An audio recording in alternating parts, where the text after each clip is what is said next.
Why, hello there. Thanks so much for joining us for episode 29 of the Long Comics Book Club, a bi-weekly podcast about long comics, also known as manga and graphic novels. My name is Shane, and I'm the older brother. I'm joined by Spence, the younger brother. Spence, how we feeling about romance these days? Today of one Yes. especially. Yes, it's a beautiful Valentine's Day right now for me to spend the entire time working at Fan Expo. So it's Yeah, going to be a nice, long 10 and a half hour day what working the first day out. what better way to show your love for comics and manga than to be stuck behind a booth for an entire half day with people who are also in love with. Feels like more, it's going to be more than a half day. I was very surprised to learn that the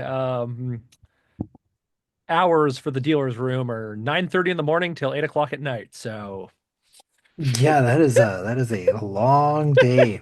But hey, yes.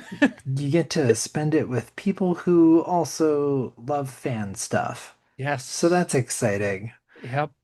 If So if you are listening to this and also at Fan Expo, that's kind of strange, but come say hi. that's pretty cool. Yeah. Remember to tell him Shane sent you. Because of course, happy Valentine's Day.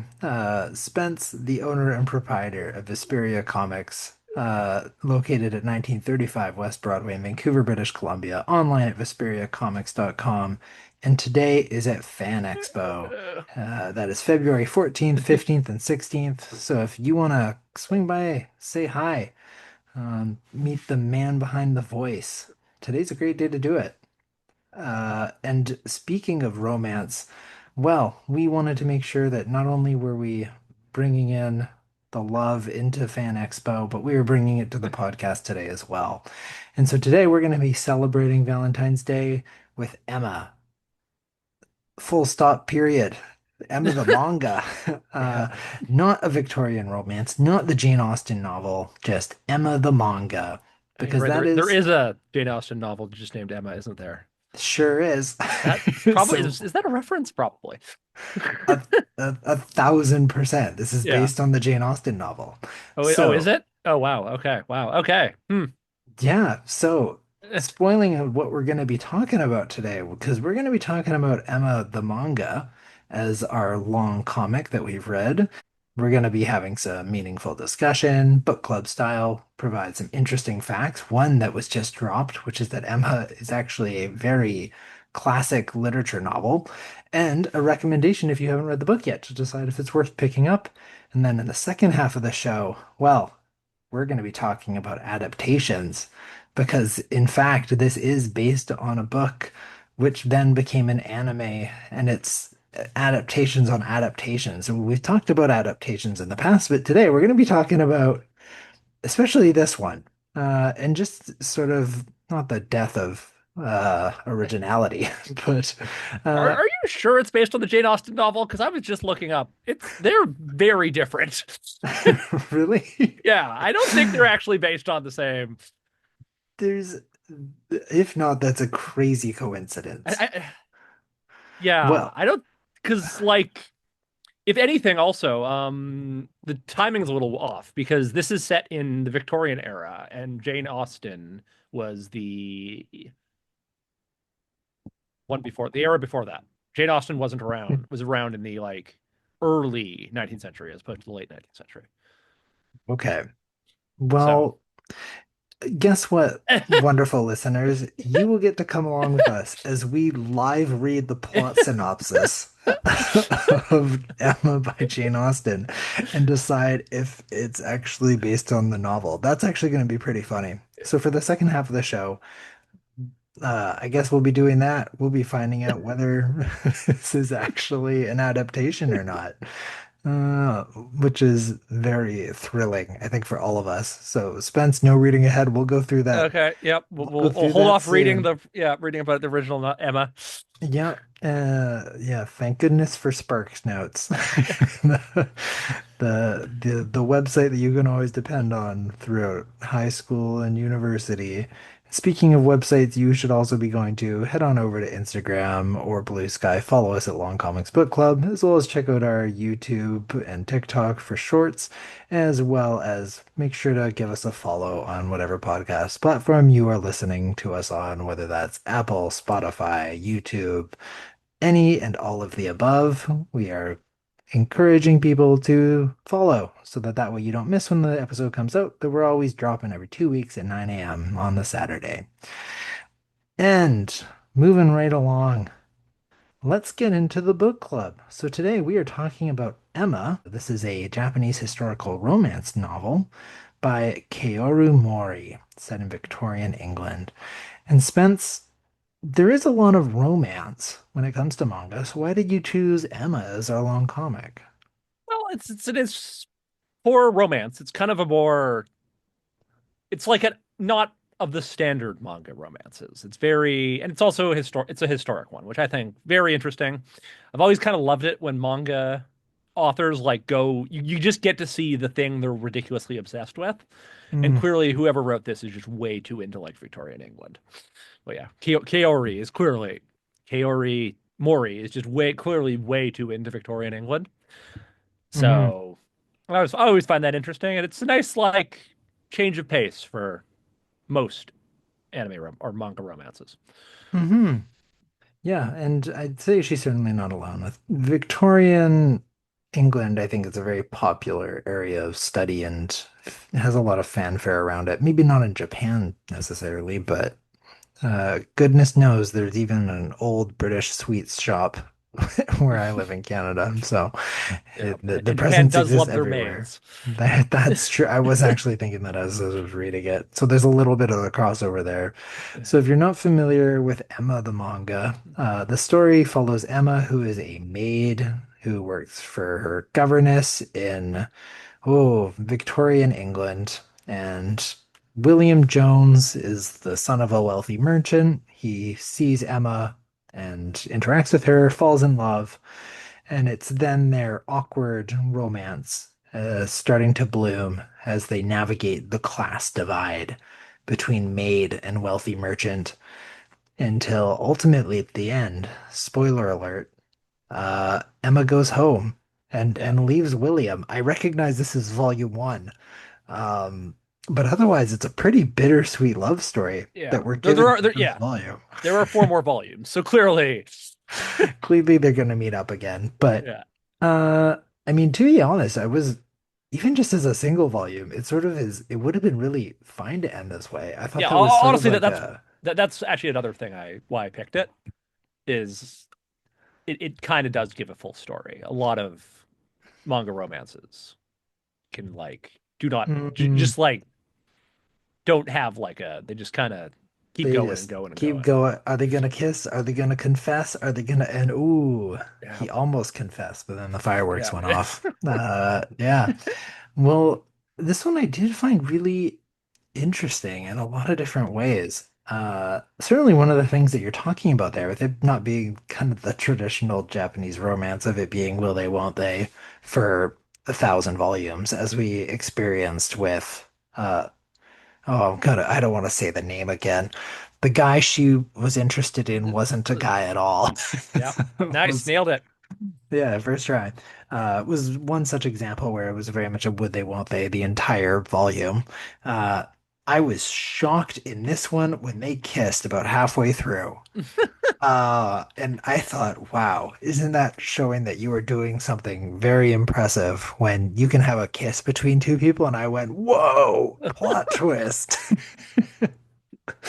So I appreciated a way it did a lot of different things in regards to the romance.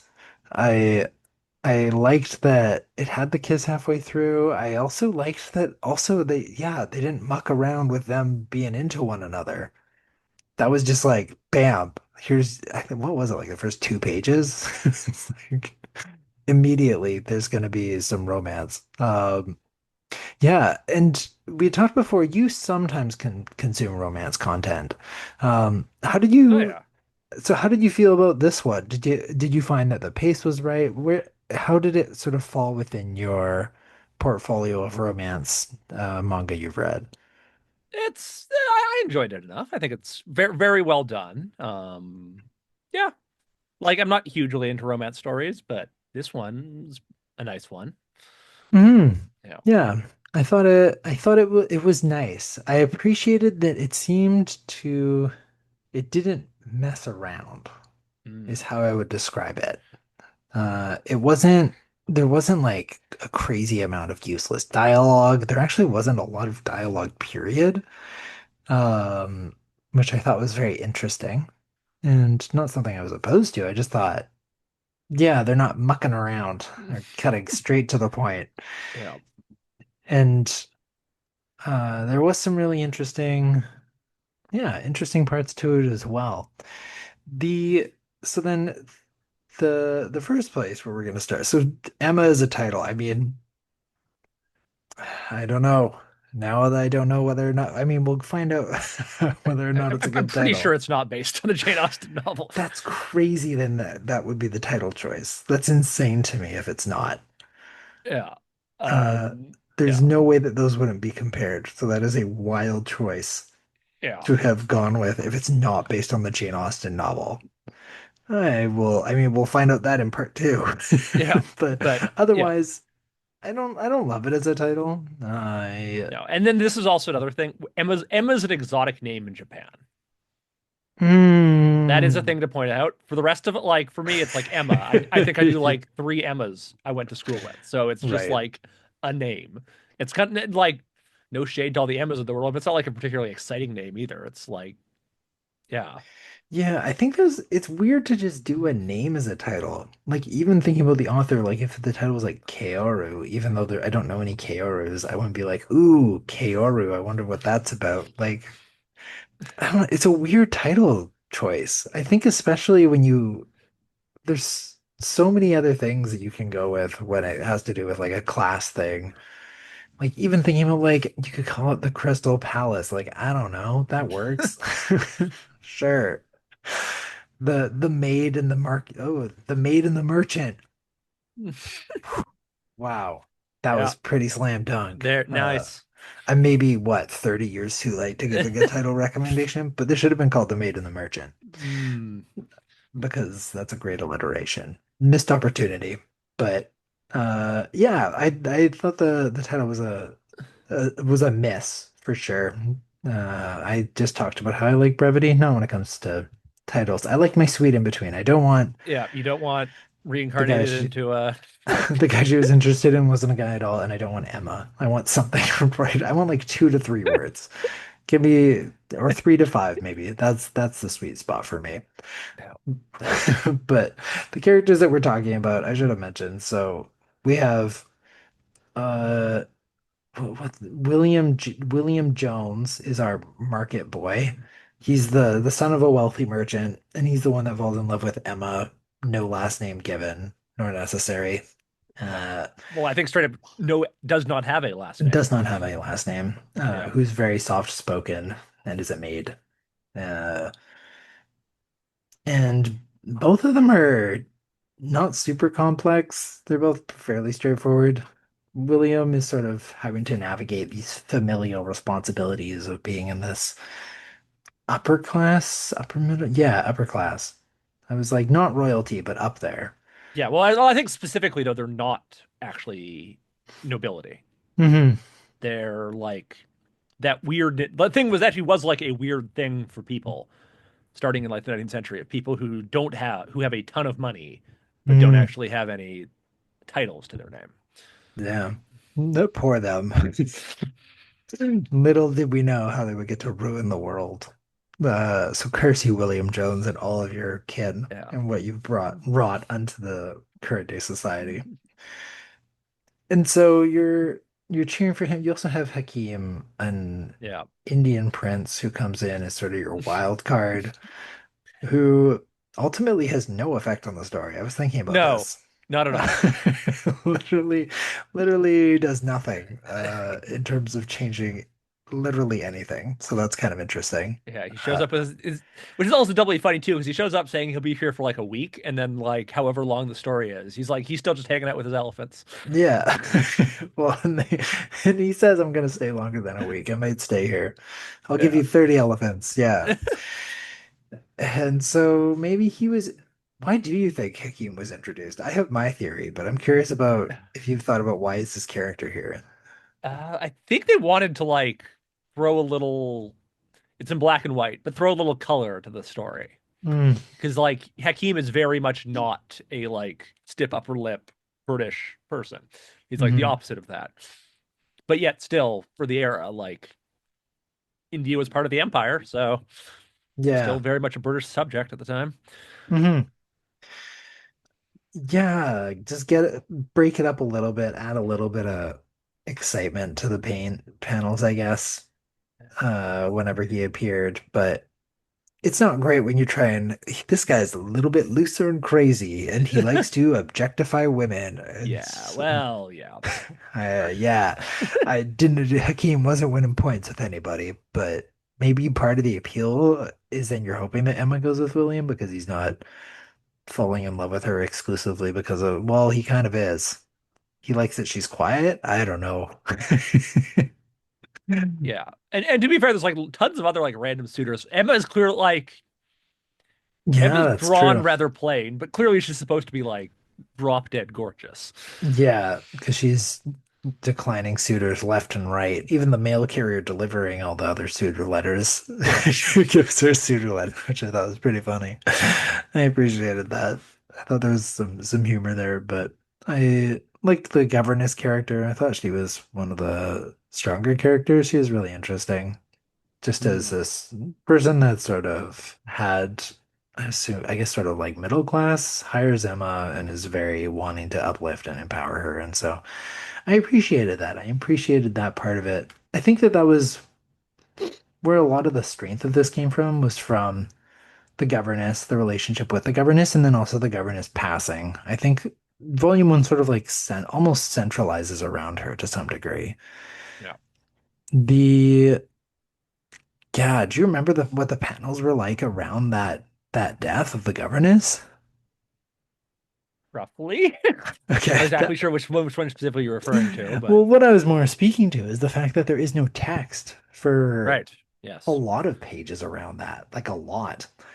It is just really trying to emphasize the silence that exists in the house after her passing, and just that Emma just keeps doing her maid duties even though she doesn't have to anymore. It's really sad, Oh yeah. and very well done. And it's not like a big hullabaloo when she passes. They do like a little flashback, but it's not directly about that moment. I thought that that was really, yeah, it's really striking. And there wasn't a lot of, what's really interesting about this, there's not a lot of striking parts to this. No. Honestly, it kind of fits the whole Victorian minimalism Hmm. kind of thing going on. Was the Victorian era minimalist? I don't think so. Well, it wasn't okay. It wasn't minimalist in art. It was minimalist in like apparent people. People were Oh, like people were one dimensional? no like people just like people didn't wear extravagant stuff and stuff during the Victorian era. Mm, Like right. Victorianism was all about being very humble and being very Right. all Everyone that. very Yeah, polite and polite. Exactly. oh yeah, they have like a bit about that for sure. Yeah. Uh okay. That's yeah, I guess that the book falls within the Victorian. It is emblematic of the Victorian attitudes at the time. That's pretty interesting. Uh I like the character of Al. I just want to give Al a shout out.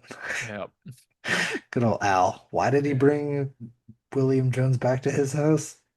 I don't Eh. know. That didn't really seem to help anybody. I don't really Yeah. get that part, but No, he's yeah. hey, he's just trying to help. Yeah, kind of like sibling energy with the governess. That's yeah, really. Speaking of siblings, William's siblings are the worst. That Oh little yeah. girl was such a brat. Oh yeah. And they also look the same. Vivi. All of them look this. All Yeah, all. that was very funny. That wasn't the artist trying to do family resemblance. That was just the artist. I think she confesses in like Yeah, one of her self things that she just doesn't know how to draw different faces. yeah. So But yeah, that was, and it's like literally all of them just look like even William and his brother all just looks exactly the same. yeah, that's so funny that it wasn't. I was trying to make them look like the same family. It's like, no, I don't know how to draw these people differently. So that's pretty funny. Yeah, the art with this, speaking of minimalist, um, pretty unremarkable. Like very obviously still any manga artist is talented, unquestionably, but the art is very simple, is how I would describe it. It's Yeah. not exaggerated. Do you think that's just because that's Kaoru's style, or do you think that that was intentional for the subject matter? Well, let's give her the benefit, despite what her claiming she can't draw two faces might imply. Let's give her the benefit of the doubt, and say Yeah. she was trying to go for that like less anime, be more Western, be more Mm. England style in your art. Oh, I hadn't even thought about that. That this is almost more of like a Western style manga. Yeah. Oh, well, that's an interesting idea. And almost like a periodical of the time. Especially that it's even when you think about the frames, like they're not doing anything interesting frames. There's no dialogue that explodes out or is super loud. Interesting. Whoa, whoa, whoa. So Yeah. it was, one could almost say that this is almost created in a way that you would be reading this in the Victorian era.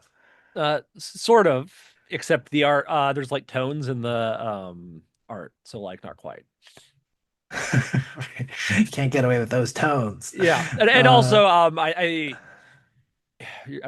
answer's probably gonna be no. You ever read Ellen Moore's From Hell? no.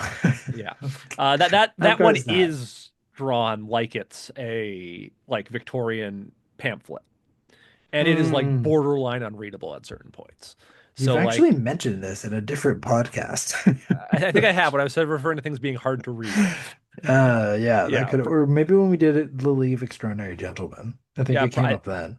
probably, yeah. But lots so like I'm kind of glad they're not trying to make it like a they're not Yeah, trying to make it look like a newspaper comic from the Victorian era. no. Okay, that's fair. Yeah, they're not trying to go all the way off the deep end, but there's something that if you were a Victorian person teleported to this time, you wouldn't be overwhelmed by reading this.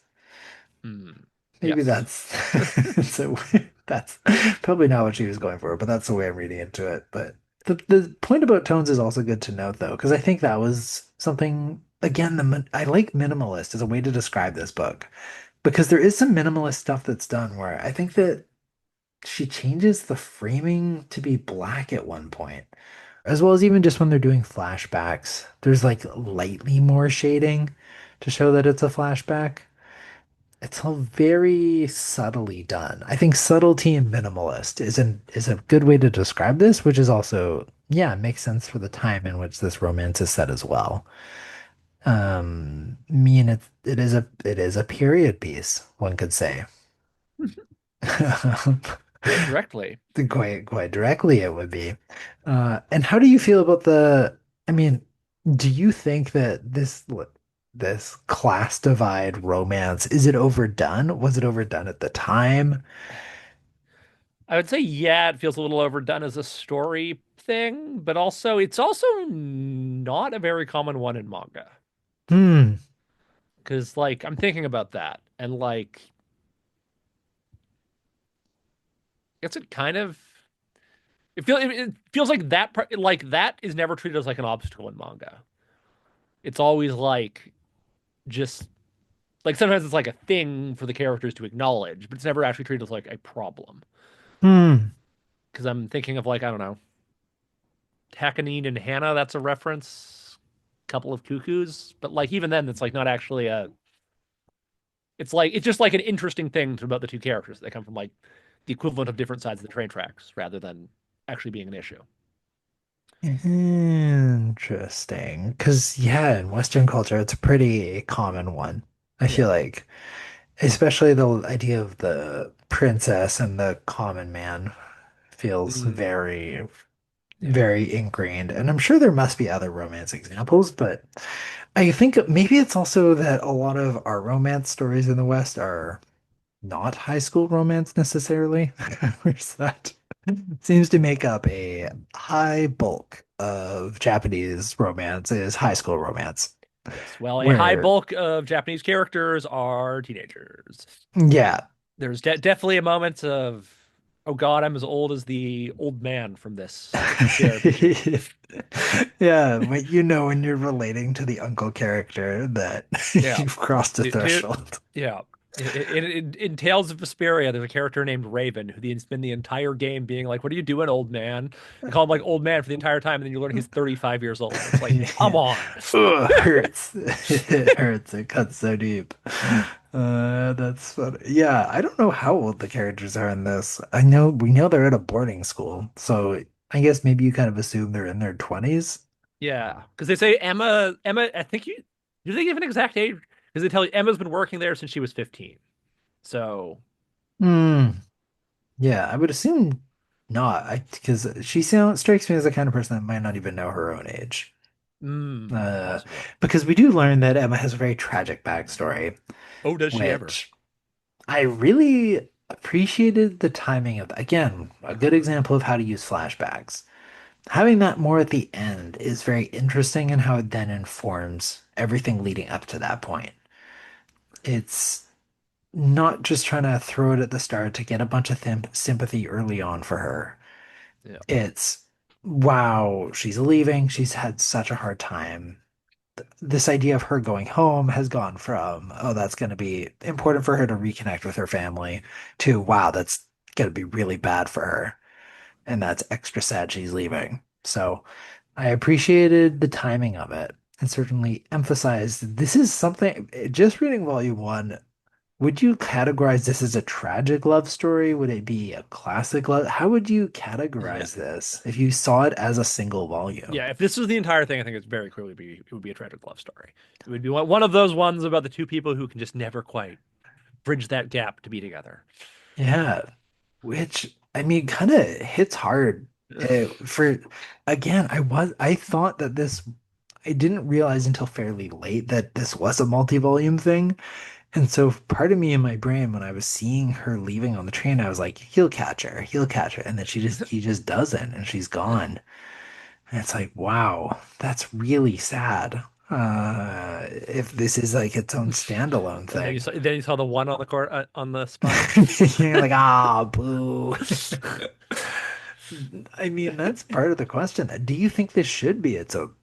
Should this be a tragic love story, or should these two get the chance to be together? Yeah. So this is where I admit I haven't read the entire series. Hey, I think that's fine too. You and me Yeah. both. Yeah. I have read the first two volumes. I was at curious. Hmm. Yeah. After reading the first one for this, just to see if it would be work good. I read the second one after that, and yeah, that's my extent of how much I've read. Hey, nothing wrong with that. Yeah. And so, having now read the first and second, do you think that it should have been just one volume, or do you think that it should be allowed its space to grow? I think there's enough. I think it works as one volume, but there's enough to make it work as multiple volume kind of a thing. Mm, yeah, I guess maybe it's sort of what kind of attitude do you want to have when it comes to love? So that's true. And then I guess also another thing, technically this is the first two like this is just the English release. It was this we were reading the first two volumes in Japanese. Okay. 'Cause you might have noticed like halfway through the volume, Kaori checks in to see Yeah, how we're she doing. jumps in. So Yeah. like you can probably tell that was the first volume ending. Yeah, okay. That does make sense. Yeah. Uh yeah, it's a good solid single volume if you're okay with being sad at the end.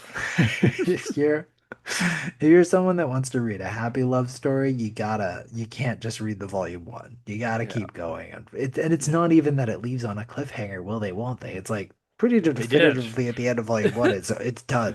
Yeah. They're kind of done, and like he doesn't know where she's going or where her home is, so I don't know how he's gonna figure that out. But presumably Yeah. he figures it out in some way. Yeah. And so it Yes. doesn't. Like I don't know. I guess in volume two they literally never meet. It's two separate characters now. Wow, Yeah. that's very interesting. So maybe they don't meet up again. I'm I pretty mean, sure that. okay, we'll throw caution to whoever's Yeah. potentially going to keep reading. We don't know if they get back together. So if you need this to have a happy ending, I'm not promising anything. Maybe they will, maybe they won't. But we haven't read that far. We don't know. So Yeah. don't trust that this will necessarily end on a happy note. It's a bittersweet Valentine's Day love story. Because I think that there's some really beautiful romance when they're in their crystal palace and they clearly have strong feelings for one another, but that class divide, it's too big.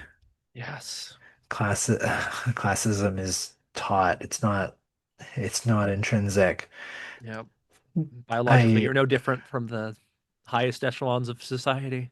hmm Yeah, they really just kept on heaping on the metaphors with the divide in the society, which I mean it was fair. It's pretty. Yeah, the minimalist that the dad was like not being like she's poor, you're rich. He was like, you live in different countries and you can't understand one another.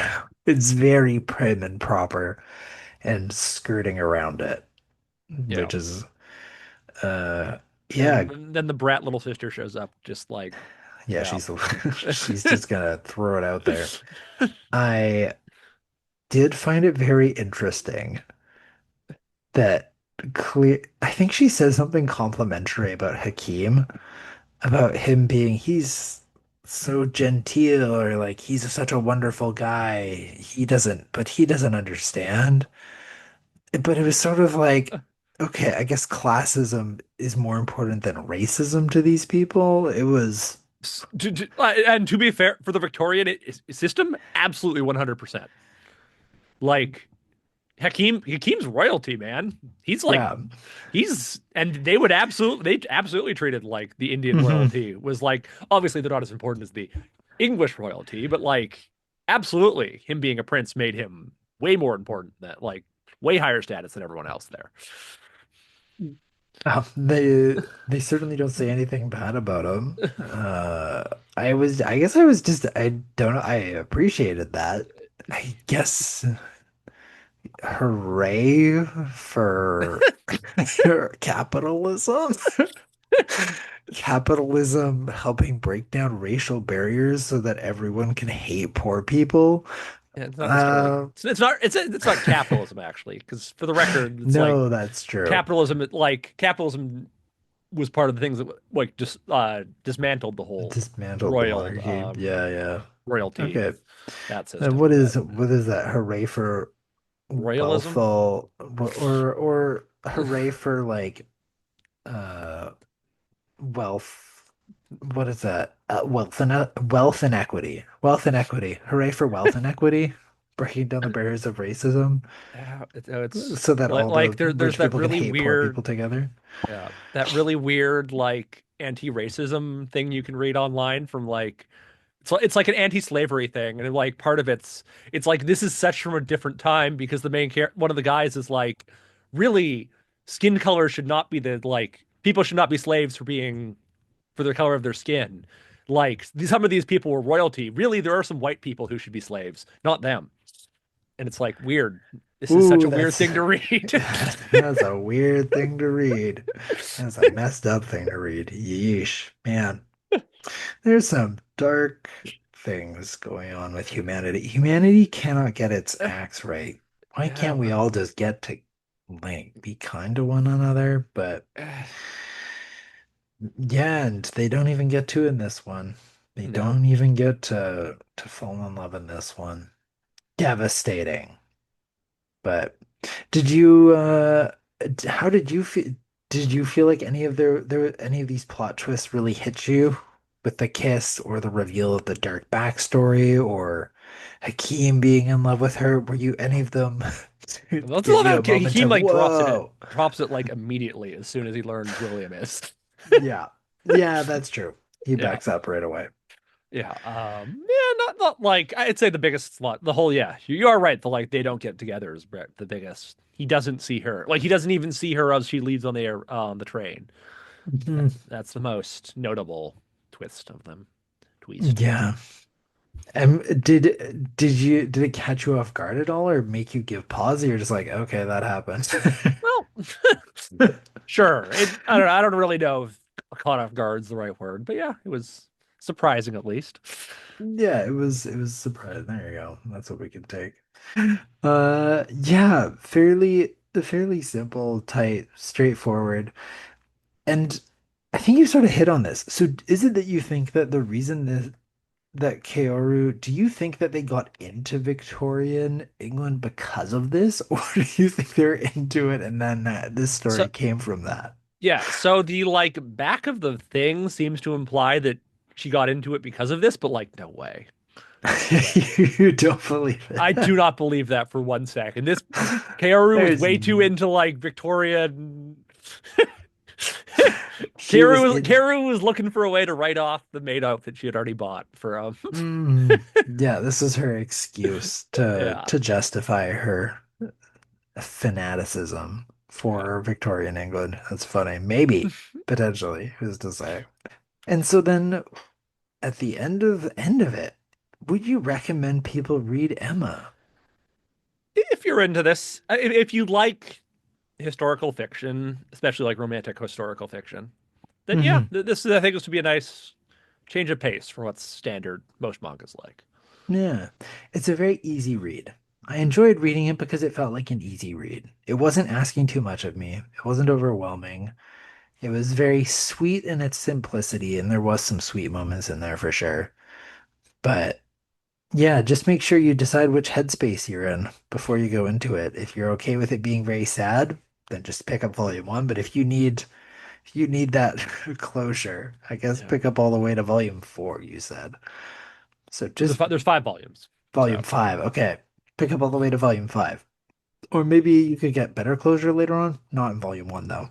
So just be yeah, mindful of that heading into it.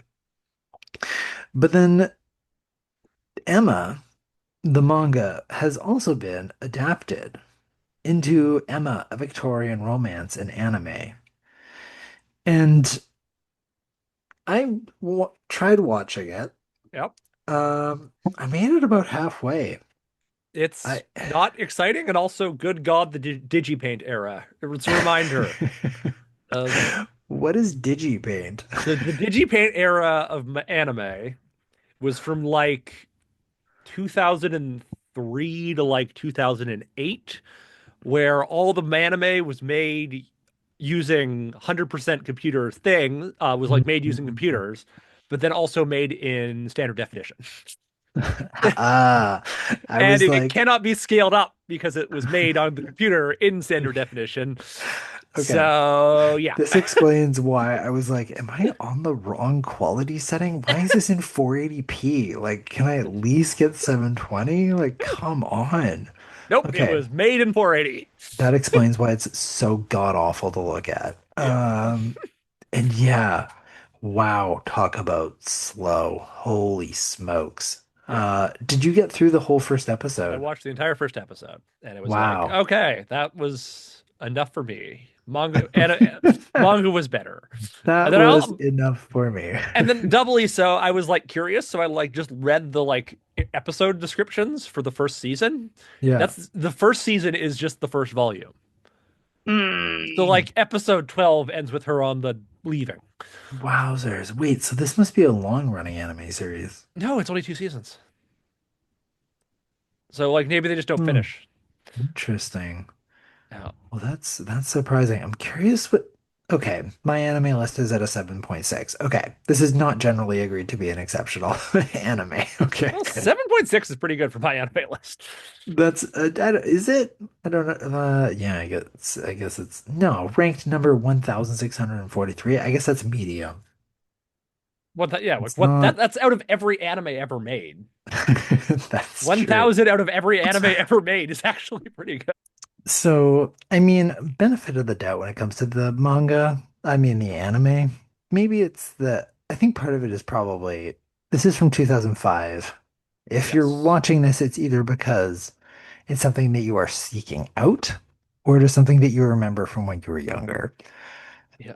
And like I do recall it like is reasonably popular. Like there was a big thing about like I think it was like a Kickstarter for a Blu-ray release or something. Good God, I don't know. I don't watch this on Blu-ray. But yeah, I don't know. I hope it passed because this I think is I'm pretty sure it did. So okay. Anyone who wants to be able to enjoy a visual image, don't watch this on on Crunchyroll. If you can pick it up on Blu-ray, that's probably much more satisfactory. That is surprising its popularity because yeah, it was one of those things that I'm watching this and I was thinking, why? Oh yeah, it did come out on Blu-ray.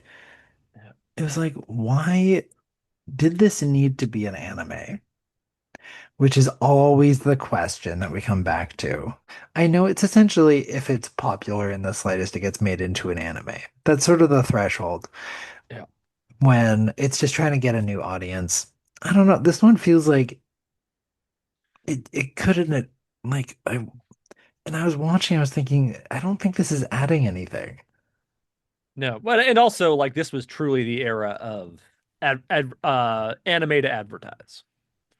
Like animes were made Mm. to make you get buy the source material, basically. Like so often they didn't bother finish, which I realize this is probably why two seasons and doesn't get anywhere in the thing because they want you to buy the manga to find out how it ends. Oh, that's mean. Yeah, oh, yeah. That's not very kind. Ever That's wondered why Spice so. and Wolf ends like it does? That's why.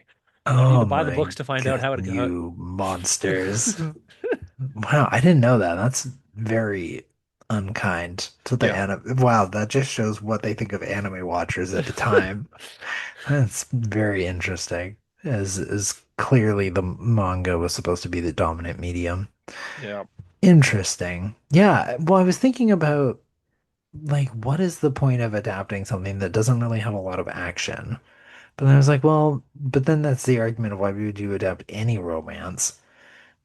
And there is a lot of really great romance anime. So what is it about this one specifically? And I think it is hitting on again the minimalist that you're talking about. That this is a small, slow, quiet story. It's not gonna hit you with the big epic music. Well, maybe again, maybe I doubt it. My guess is it's not likely. It's not going to be the big over the top romance declaration actions here, like really dramatic voice acting. It's not meant for this medium, which is, I mean, it's hard to argue because of course some people have the opposite perspective, but that's just sort of how I felt while I was watching it. That this doesn't seem like it needed to have this, which is often the case, but this one especially so. Yeah. Yeah, I don't think either of us really liked it, so Yeah, but I mean, hey, if you're super into romance and you're really into Emma Victorian romance, I think that's great for you. I think that, you know what? If I had the Blu-ray, maybe I'd rewatch it. But as someone that puts a lot of weight into the visual appearance of things, when it comes to my media consumption, this was yeah. very hard to watch. But also like even in Blu-ray, it's still going to be in standard definition. That's the thing. It's Man, hard well, baked into the as long as the lampposts aren't giving off squares, I'm not going to get angry about it. That's that's always my breaking point. When I see it's a night scene and I can see that there is squares around a light source somewhere, that's when times are dark. I'm taking a look right now at the trailer for the Blu-ray edition and it looks better, so they obviously. must have done some upscaling or something. They've done something Yeah. because yeah, it looks super crisp. Okay. Not it's not like current day crispness, but it clearly Yeah. looks much better. Still, still a very like yeah, Western cartoony art style. That's so interesting thinking about it as something where they were trying to make it appear more Western in terms of the art style and the approach to it. Yeah. Certainly seems to be the case. Very interesting. And I guess maybe, yeah, clearly popular as well. And so now, the moment of truth, what everyone's been waiting for, including myself since the start of this episode. Emma, a Jane Austen novel. Yeah, Not not even adapted. remotely. No, they're just It both called has to Emma. be at least remotely. No, There's no way. so Where yeah, is because Emma Jane Austen novel Spark Notes? yeah, like yeah. So Emma's about like Emma Woodhouse, who's like a former governess who like goes around matchmaking people. What? Emma, hey, convince yourself would never marry. So this is a romance. Yeah, because it's a Jane Austen 20-year-old novel. 20-year-old resident of the village of Highbury imagines herself to be naturally gifted in conjuring love man. Okay. Okay, so that is very different. Yep. But then Like they're so both her they're love interest is Elton, the village vicar. Man, that's not a wealthy merchant at all. pretty sure there is no other than them both being called Emma and both having a protagonist who is named Emma and both being set in England. That is like the extent of what they're civil. Yeah. Okay, well, I see here that Frank's aunt dies, which Someone maybe dies in is both of them. Oh, never mind. that's a pretty big connection. I need this to be related, otherwise I cannot explain the anger that this wells inside of me. I'm afraid let that anger out, I man. that is so dumb. I can't why there's no way she didn't know if she's into Victorian England. There's no way she doesn't know there's a book called Emma by Jane Austen, Yeah. right? There's no Oh yeah. way. So She must know, but she must know, and then she does it anyways, and it has nothing to do with the other Emma. That's crazy. yeah. That's an insane thing to do. That's like if I released a graphic novel called Berserk and it's about a chef that gets really mad in the kitchen. And you'd be like, what do you, or no, it'd be like a chef in, I don't know, a medieval fantasy land that gets really mad in the kitchen. Well, You that's think, one of the funny ones. There is a graphic novel called Berserker.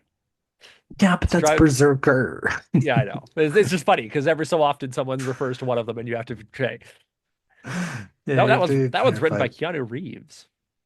Wow. Okay. That is a massive tangent that I desperately want to go on, but I'm still too upset about this laziness about naming the story Emma and having nothing to do with a classic literature novel. Kaoru. What the heck? What the heck, man? Why would you do this to us? Okay, I think the one thing is maybe the Japanese time. Okay, let's look. Google this. Oh, the translation. Yeah, of Emma Jane Austen. No, it's just called Jen. Emma. Never mind. Emma in katakana. So no. Nope, never mind. Whatever random theory of that, not the case.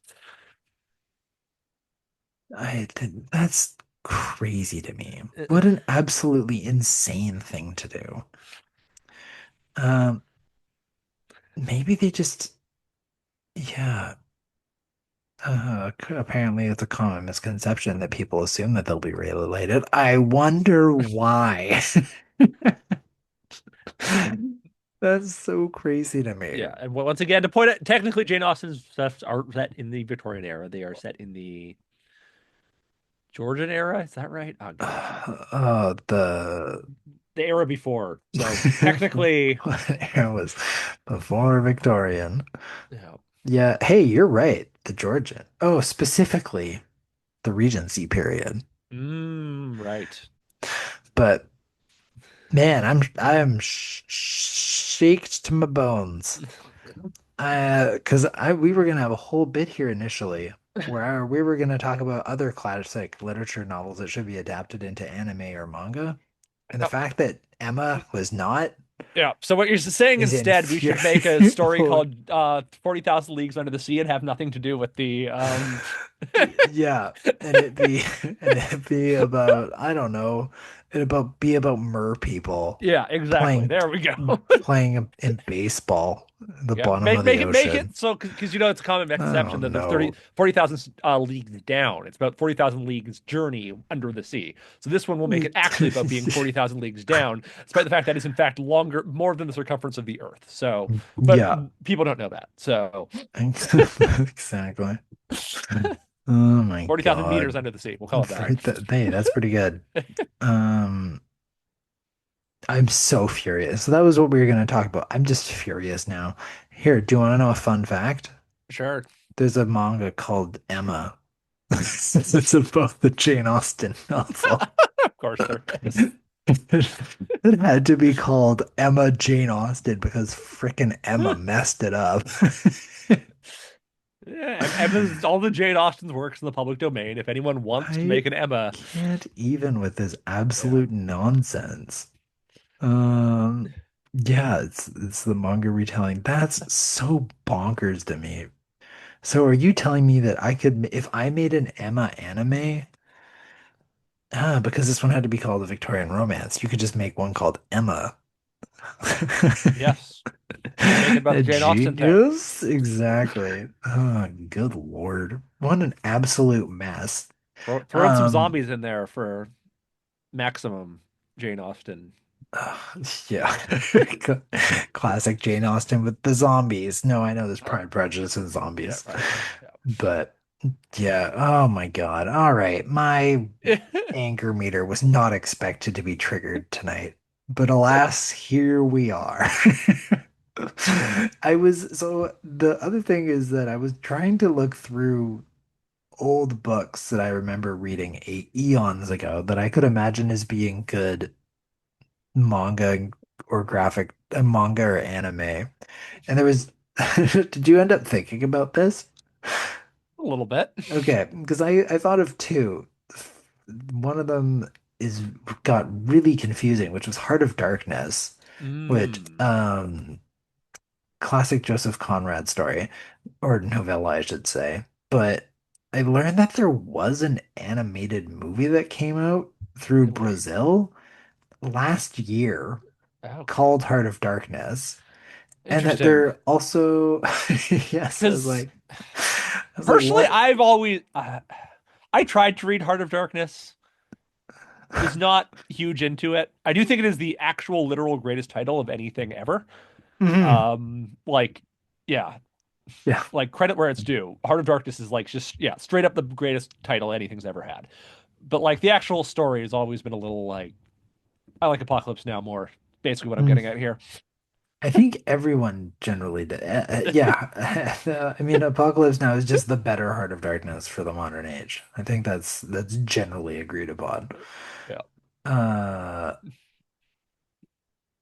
Now I'm even further confused because there's something called Read or Die Yes. that was anime. What you actually own one of your like random like 12 manga volumes you bought when you were like 12 had Read or Die in there. So you actually have read this before. I don't know where you're going with this. Why are you mentioning Read or Die? There's an episode called Heart of Darkness. Oh, okay. I have no idea. I've seen Read or Die. I don't know why This they went is Heart of Darkness. going to sound absolutely fucking bananas. My brain is being wrinkled because I was going to talk about Heart of Darkness, and then I said there was a second thing, right? Yep. Do you know what the second thing was? What? A Christmas Carol. I'm looking at Heart of Darkness, and do you know what the next episode after this one is called? Christmas Carol? A Christmas Carol. There you go. Wow. I don't understand what is this show and what is happening. What is this? What is this show? What is this about? Why is this It's about like happening? it's like secret agent librarian who has like telepathic control over paper. Okay, okay, yeah. Oh my God, I remember this now. I was like, what on earth are you talking about? Okay, yeah, I remember. Okay, actually, I actually haven't seen because I've seen the OVA. I actually have never watched the television show. So I maybe they do actually just straight up do Heart of Darkness. Oh my God. This is by far the most off the rails my brain feels at the moment. To have gone from talking about Heart of Darkness, where there's a coincidence that connects to something else I was already thinking about that reminds me of something that I had fully forgotten about. That sounds crazy if you're describing it. Well, the psychic librarian who battles using paper. Yep. Yep. Oh my God. Okay. Well, I think I need a full mental reset. Because, Yeah. yeah, I was I gonna honestly I say, was just gonna talk about how cool the Count of Monte Cristo anime is. It's great. Galaxy Joe. It's an adaptation of the Count of Monte Cristo. It's really good. that's a much better thing to do, which is a recommendation for an existing anime based on a classic literature piece, as opposed to me, who's just fully going off the rails. Now Yeah. that I know that Read or Die somehow read my mind. And it sounds like you had a much better experience with this because I looked up a Christmas Carol anime, and it is by far one of the worst rated things I've ever seen on my anime list. Oh, so there is actually because I know there's the animated Christmas Carol one that has Nicolas Cage in it. I don't think that's I know that on. it's probably a different Christmas Carol. Once again, Christmas Carol is public domain. So Yeah. Uh, there you go. How many like I've never seen a number this high.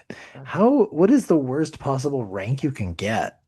on my anime list, Yeah. let me I can just straight up tell you what the look up I Skelter Heaven. That is the lowest rated thing on my anime list.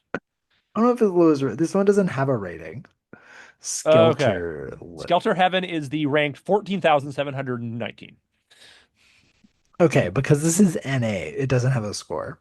Okay. Yeah, I think you need like 800 votes or something like that to qualify to actually even appear, get a number. My anime list lowest. Okay, well now I'm even more curious to watch this because there is a Christmas Carol on my anime list, which has 294 members and is ranked 20,719. Okay, that oh yeah. It came out in 1991. I swear to God, if this came out on my birthday or something, I'm gonna lose my absolute mind tonight, and I will have Uh, to immediately okay, no, because it just quit. doesn't. Okay, yeah.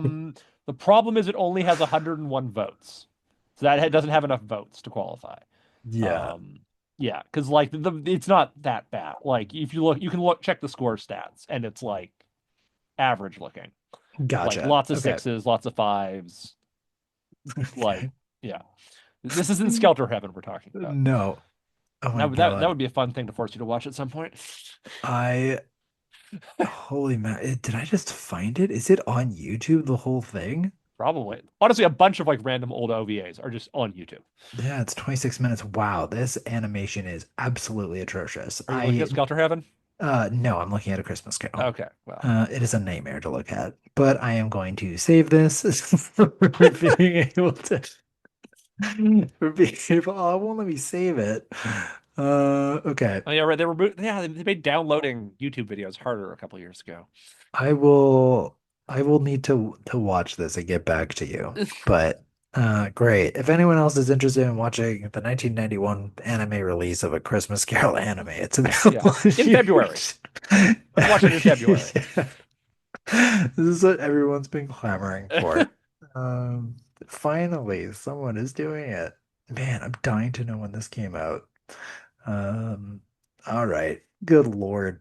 We need to cut and run before I Yeah. fully lose my sanity because Okay. it Yeah. is Don't want to slipping don't away. want to talk about like the Anna Green Gables anime. That was really good.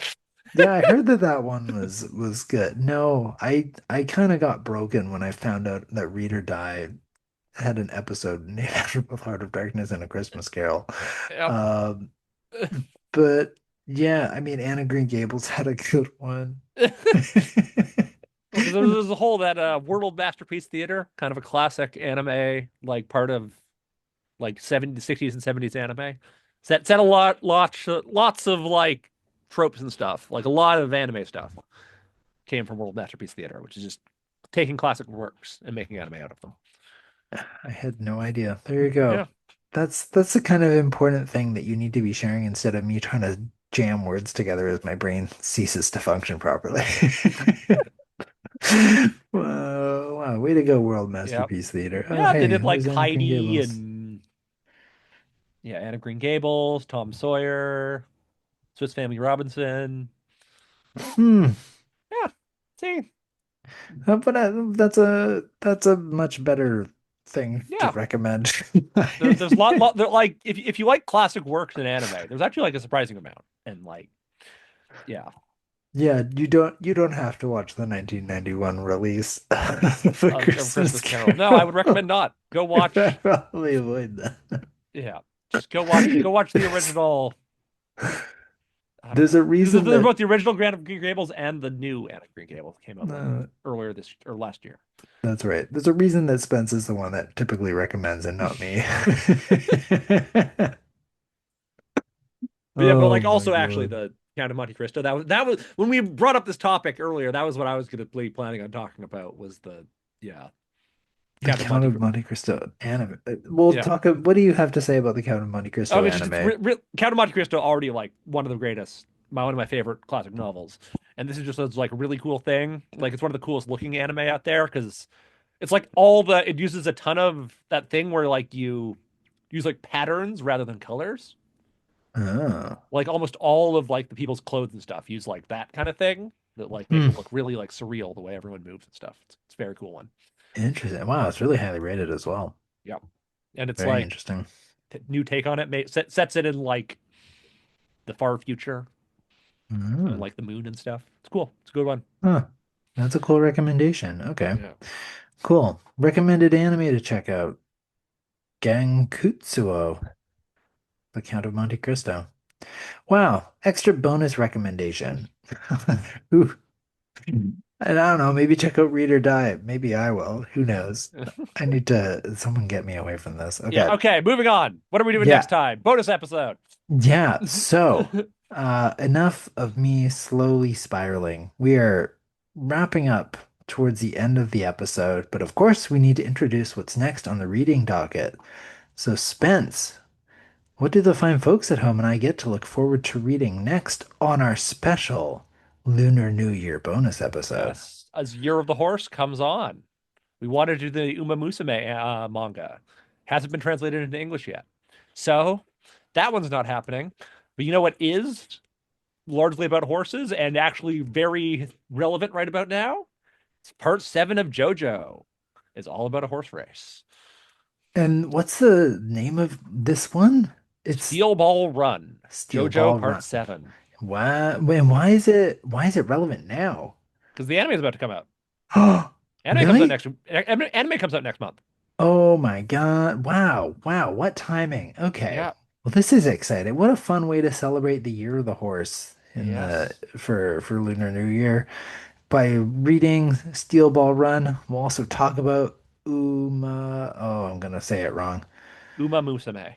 Uma Musume, the horse girl anime, and we'll think of if there's any other horse related content.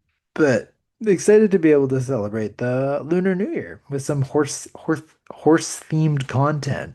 Yes. And yeah, this will be our first foray into JoJo, which should That also is be true. very interesting for me as someone that watched season one of JoJo a long time ago Oh and wow, so is you haven't even been keeping up. oh no. No, no, Okay, no, no. wow. Well, I was never caught up, I don't think. so when you say season one, do you mean like the first like part one or season one? I mean, I know JoJo and Dio, and I never got past So them. you never got to like so just straight up just like even part one. You didn't even finish the first because the first season of JoJo is the first two parts. Oh no, there was another guy after Okay, JoJo. Joseph. Okay, yeah, so you did Joseph? Okay, I met Joseph. Joseph. Yeah, because well, he's also JoJo. Um, Yeah. they're all JoJo. That's part of it. Right, right, right. But no, I don't think I got past season one. Yeah. Yeah. So But you don't even know what an enemy stand is. You do know what an enemy stand is. You picked that up from osmosis, oh, no doubt. that's true. But no, I very much yeah, a lot of it's I think that was around when I stopped. I feel like I remember an airplane and someone using a stand on an airplane is when I Okay, so stopped. you gave up like 4 episodes into this. Okay. Yeah. Do you actually You, remember when that yeah, was? you That's gave up on Tower of Grey, which is like the third or fourth stand they fight. So it's like episode like 4. okay. Interesting. I think it's because I didn't understand what was happening with stands and I thought it was silly. That okay. After, but Well, we'll see how you we'll see it's how gonna I be feel very about Steel interesting Ball throwing you Run. into the end of part 7 because things are weird, but also like start 7 is actually great. So because like not to go too deep into things, but part 7 is a reboot.